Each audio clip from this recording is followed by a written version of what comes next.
So how do you use the multi-stop routing on Apple Maps on iPhone? Let me explain how it works. Let's get started. If this is your first time on the Foxtecc channel, consider subscribing because I have plenty of tutorials coming up and I don't want you to miss them. Okay, so whenever you click on a map, like a point of interest on a map or a city or whatever, you can click on the car icon to start navigation within the Apple Maps, and you're gonna see the direction. So it might be like your location and the end destination. But below, you also have the plus button to add a stop. So when you click on this, you'll be able to look it up as a search. So you can see you're gonna type in like a city name, or I don't know, look up a specific like I don't know, store or whatever you want to go to. So you're gonna type in something like this, and it's gonna like set up the route to include that, right? So you can add multiple different stops.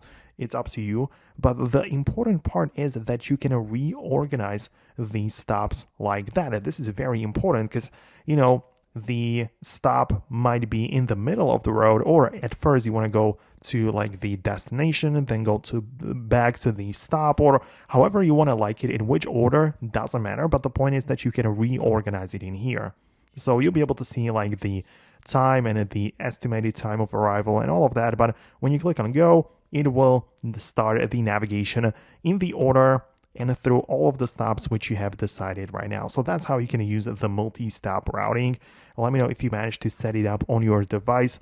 Thanks a lot for watching. Let me know what you think, but most definitely subscribe and stay tuned for more videos and tutorials like this one. I really appreciate your support, and I'll see you later.